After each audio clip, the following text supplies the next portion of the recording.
Mga ka-business, baka samantalahin ko itong pagkakataon na to.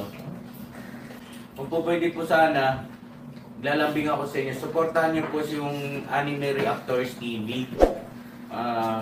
Solid ka business po yan. Tapos ano po kasi siya, bedridden na po, mga ka-business. So sa pamamagitan ng pagbablog, awa ng Diyos nga, na-monetize na siya. Nagkakaroon siya ng kaunting revenue.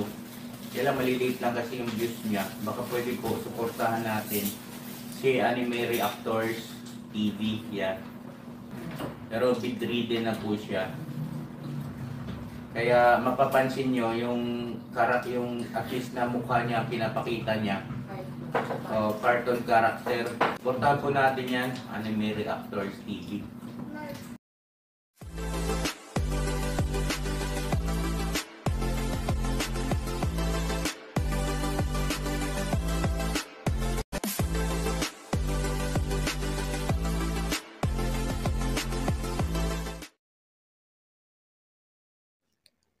Hello guys, mapagpalang araw po sa ating lahat.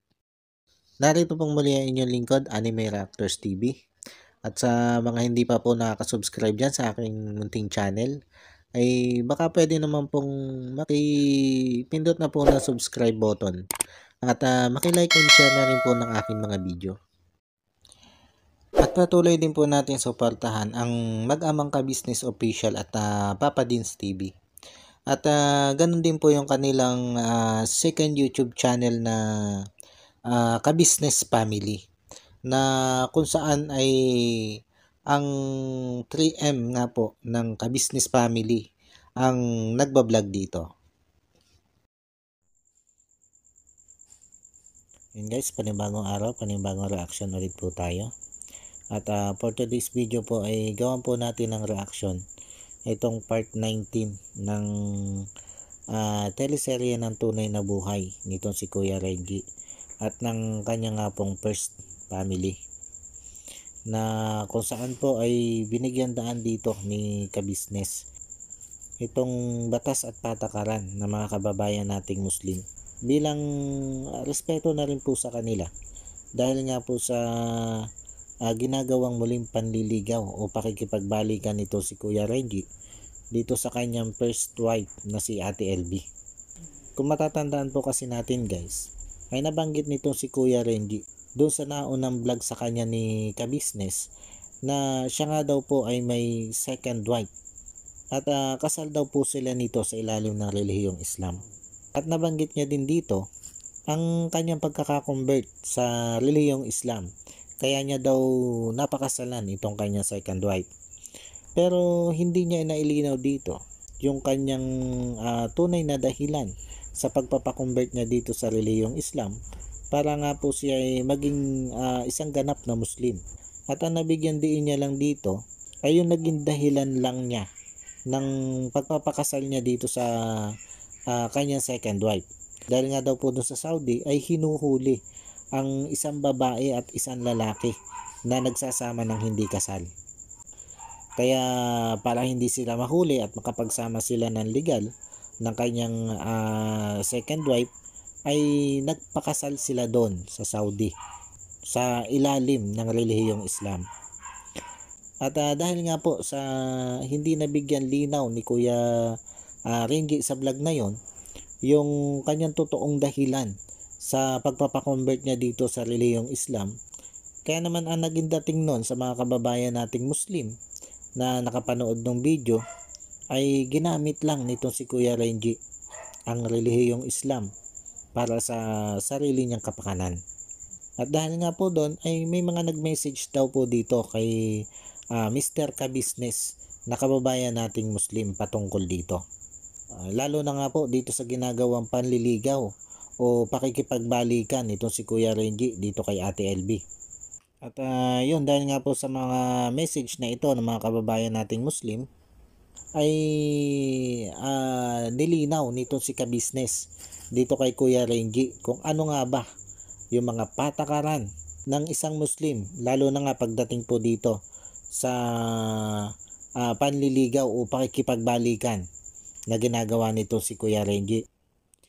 At ang unang sinagot nga po dito ni Kuya Renji ay yung mga komento ng ating mga kababayang Muslim na nagkomento dito kay Laka Business na tila nga daw ginamit lang nitong si Kuya Renji yung pagpapakonvert niya sa relihiyong Muslim para gamitin dito sa sarili niyang kapakanan. Pero ang naging sagot nga po ni Kuya Renji dito sa komento ng ating mga kababayang Muslim ay hindi naman daw ganon yung dahilan niya kaya siya nagpa-convert bilang isang Muslim. Dahil nung una nga daw po siya mag-abroad dito sa Saudi ay may mga naging kaibigan nga daw po siya na mananampalataya sa relihiyong Islam. At hinikayat nga daw po siya ng mga ito na sumamba dito sa relihiyong Islam. Pero sa pagkakataong yon ay hindi doon nagpa-convert si Kuya Renji. Kundi nung uwi niya dito sa Pilipinas ay dito siya nagpa-convert sa relihiyong Islam para nga po siya ay maging isang ganap na Muslim. At nung balik niya doon sa Saudi ay doon pa lang niya nakilala o naligawan itong kanyang second wife. At nung panahon nga pang yun ay converted na siya bilang isang Muslim. Kaya malinaw po dito sa sinabing ito ni Kuya Renji na ang dahilan ng kanyang pagpapakonvert dito sa relihiyong Islam ay dahil po doon sa pananampalataya bilang isang Muslim. Kumbaga, nahikayat siya para manampalataya sa relihiyon ng Islam. At malinaw po dito na hindi po niya ginamit ang relihiyong Islam para sa sarili niyang kapakanan. Dahil nauna na nga po yung pagpapakonvert niya bilang isang Muslim bago pa niya nakilala o naligawan itong kanyang second wife. Pero bukod dito sa mga ganitong komento ng mga kababayan nating Muslim ay may mensahe pang binasa itong si Ka-Business. Patungkol naman po dito sa ginagawa nga pong panliligaw nitong si Kuya Renji o pakikipagbalikan nito si Kuya Renji dito kay Ate LB nang hindi pa nga siya legal na hiwalay dito sa kanyang asawang Muslim. Dahil itong kasal pala pong ito ni Kuya Renji dito sa kanyang second wife na dito nga po sa kanyang asawang Muslim ay legal po ito. Kung sa ating mga Kristiyano po ay bawal na magkaroon ka ng higit sa isang asawa. Pero dito po sa batas o patakaran ng mga Muslim ay ang isang Muslim na lalaki ay pwedeng mag-asawa ng higit sa isa. Basta ito ay kaya niyang buhayin ng patas. Kumbaga, kaya niyang ibigay ng patas ang pangangailangan ng mga magiging asawa niya. At ito nga po, may binasang mensahe itong si Ka-Business na patungkol nga po dito sa batas at patakaran ng mga Muslim. Narito po, pakinggan po natin. Boss, good evening boss. Siguro ito yung magandang malinaw ni Kuya Renji sa lahat. Di ba sinabi niya sa inyo na pumayag na yung second wife niya na makipagbalikan siya kay Ate LV at nagtaka pa nga si Mrs. Ka-Business kung papaano napapayag ni Kuya Renji ng ganun kabilis si second wife? At doon sa pag-uusap niyong yun, ay wala namang sinabi o pinaliwanag si Kuya Renji sa inyo tungkol sa patakaran o batas ng Islam, tungkol sa kasal sa Islam. Nasa Islam pala ay basta pag napapahayag o napapapayag mo yung asawa mong Muslim na magdagdag ka ng asawa, ay legal ka ng makakapanligaw o magdagdag ng asawa. Pero hindi ibig sabihin nun ay hiwalay na kayo ni second wife. Malinaw na asawa pa rin niya yun at obligado siyang ibigay niya ng patas ang pangangailangan nun sa ayaw o sa gusto niya. kung ano ang ibinibigay niya sa idinagdag niyang asawa mula pinansyal hanggang sa pakikipagsiping, ay dapat yun din ang ibibigay niya kay second wife.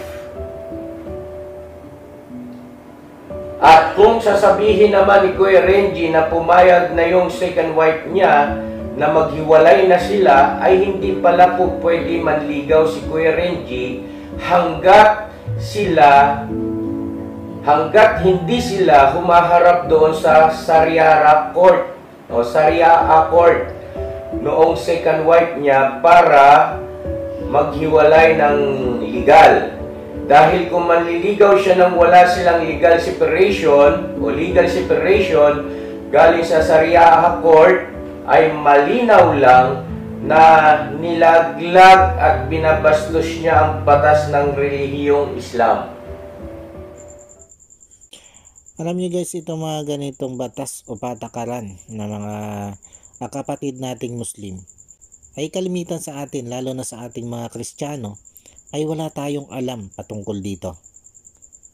Ang alam lang ng karamihan sa atin, dahil naririnig na natin na pwede sila mag-asawa ng marami o higit sa isa. Kaya napakaganda na nailinaw sa atin ni Ka-Business sa pamamagitan ng vlog niyang ito yung mga ganitong alituntunin na mga kapatid nating Muslim. Kumbaga, dagdag kaalaman ito para sa ating lahat, na hindi pala porke Muslim ka ay pwede ka naman ligaw o magdagdag ng asawa kung gugustuhin mo. Kailangan pala, bago ka manligaw o magdagdag ng asawa, ay mapapayag mo muna ang asawa mo sa gagawin mong pagdadagdag ng asawa bago ka pa pwedeng manligaw pag napapayag mo na ito. At kung makikipaghiwalay ka naman para makapag-asawa ka ng iba, ay kinakailangan nyo pa palang humarap doon sa tinatawag nilang Sharia court para maging legal ang inyong paghihiwalay. Dahil hanggat hindi kayo nababasbasa ng tinatawag nilang Sharia court na legal na kayong hiwalay, ay mananatiling may obligasyon ka pa sa asawa mong Muslim na kailangan mong gampanan ng tama. Kaya kung may asawa ka ng iba na hindi pa kayo hiwalay ng asawa mong Muslim, ay lalabas lang na nagdagdag ka lang ng asawa. At obligado kang gampanan sa dalawa mong asawa ang pangangailangan nilang dalawa. Mula sa pangangailangan nilang pinansyal hanggang sa pangangailangan nila bilang asawang babae. O sabihin na natin sa pakikipagsiping.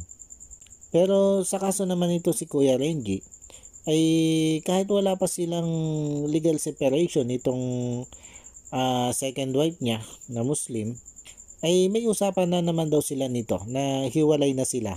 At handa rin daw itong humarap dito sa Sharia court para sa legal separation nilang dalawa.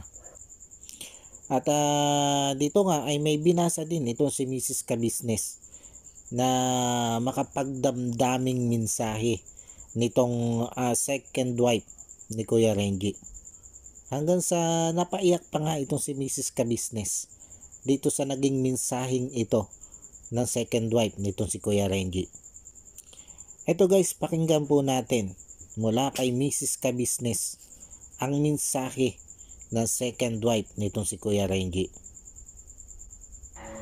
Ito po yung ang chat niya sa akin noong October 21. Sabi niya, "Have a nice day po, Mrs. Ka-Business. Ako po, second wife ni Renji. Napanood ko po ang vlog niyo sa kanya at sobra po ako nasaktan. Lalo na sa mga comments ng mga viewers. Pero ganun pa man po, naisip ko rin na maiksi lang ang buhay natin at isa pa, matanda na kami. Kung ano po ang gusto niyang gawin at gusto niya magkaayos sila ng una niyang asawa, sige po, tanggapin ko po. Kung kailangan namin maghiwalay, sige.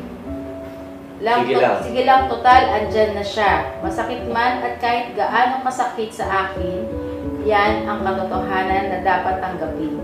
Pasensya na po, ayaw ko po magpa-vlog. Ayaw ko ng magulong buhay at para na rin sa katahimikan ng anak namin. Tama na po ang mabash ako ng tao. wag lang madamay anak namin. Kaya, kaya po, Kaya po, ano man, ano man balak ng asawa ko, sige lang po, maintindihan ko. Maraming salamat po. Ate, sana maunawaan niyo po ako. Sana po, hiling ko, para sa anak ko, wag niyo naman po i-vlog ang unang asawa niya. Para po sa anak ko, kasi po, nanonood po siya ng vlog ni papa niya. oh, Antayin na lang namin dumating ang araw na maunawaan niya ang lahat.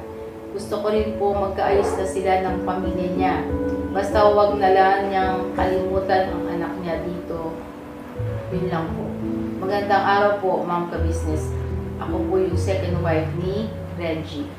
Kuya ate, nagulat man ako at nasaktan sa sinabi ng asawa ko. Nauunawaan ko po ang hangarin niya na mabuo pamilya. Masakit man po sa akin bumitaw, pero kailangan ko po tanggapin. Ayoko po maging kontrabida dahil mga matatanda na po kami. Sapat na po sa akin ang anak ko. Pasensya na po kung ayaw kong magpa-vlog para po sa amin, lalo na sa anak ko. Tulungan niyo lang po si Renji, ano man gusto niya, okay lang po sa akin. Mahal ko po siya, kaya malaya siya gawin ano gusto niya. Kung maalala niya anak niya, welcome naman po siya makita ito. Ang masasabi ko lang sa asawa ko, maraming salamat sa pagmamahal at pag-alaga sa amin ng anak mo. Kuya ate, salamat po sa tiwala niyo sa kanya. Ingat po. Yun nga po, narinig po natin kung paano nagparaya ang second wife nitong si Kuya Renji. Masakit man sa kanya ang pangyayaring ito, ay handa siyang magtiis para sa pagmamahal niya dito kay Kuya Renji. Grabe guys, grabe ang sakripisyong ito ng second wife ito si Kuya Renji. Marahil may magsabi pa rin dito na kasalanan naman niya kasi pumatol siya sa may asawa. Pero narinig naman natin guys ang sinabi ni Kuya Renji na noong niligawan niya yung kanyang second wife ay matagal na silang walang komunikasyon nitong si Ate LB at inakala niya na hindi na niya ma-reach out itong si Ate LB. Kaya naisipan na daw niyang manligaw nun. At siguradong ito din yung sinabi ni Kuya Renji dito sa kanyang second wife nung panahong nililigawan niya ito. Kaya niya ito napasagot. Kaya siguro itigil na lang natin yung paninisi o panghuhusga natin dito sa second wife nito si Kuya Renji. Dahil wala naman tayo doon sa kalagayan niya At hindi din natin alam kung ano yung sakit na nararamdaman niya ngayon. Dahil malinaw lang na biktima din siya dito ng mapaglarong damdamin nitong si Kuya Renji. Kaya sana lang po ay itigil na po natin yung pagkokomento ng hindi maganda dito sa second wife nito si Kuya Renji. Bilang respeto na rin po sa kanya. Dahil nagmahal lang po siya. Nagmahal siya sa maling tao. At ngayon, ay eto nga po. Nasasaktan siya. Dahil naging biktima siya. Nito nga pong mapaglarong damdamin nitong si Kuya Renji. At sana nga, sa pagkakataong ito, ay tuloy na magbago itong si Kuya Renji. Sana, huwag niyang sayangin ang pangalawang pagkakataon na ibinigay sa kanya nitong si Ate LB.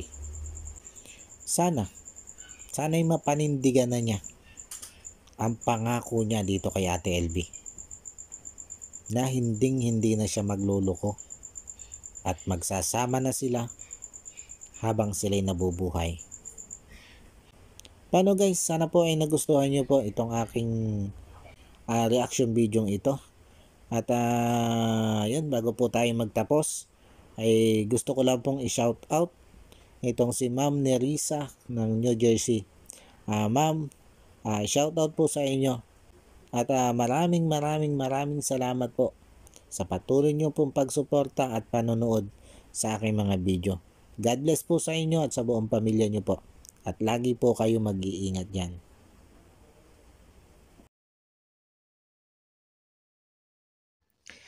Paano po? Hanggang dito na lang muna po yung aking reaction video. At muli po ay maraming thank you po sa patuloy na sumusuporta at nanonood ng aking mga video. At sa mga hindi pa nga po nakaka-subscribe dyan ay baka pwede naman po makipindot na ng subscribe button at makilike and share na rin po ng aking mga video. Muli po ay maraming salamat po and God bless po sa inyong lahat. Anime Reactors, shoutout po. Suportahan natin yan si Anime Reactors TV. Yan, pakisupport po natin. Siya po ay isang bedridden na mga ka-business. Check nyo po yung kanyang YouTube channel, Anime Reactors TV. Siya po siyang bedridden na, ayan, kahit papano nakakagawa-gawa siya ng mga reaction video patungkol sa ka-business official. Suportahan po natin para kahit papano magkaroon siya ng revenue. May magamit siya sa pambili-bili man lang ng gamot. Ano po mga ka-business.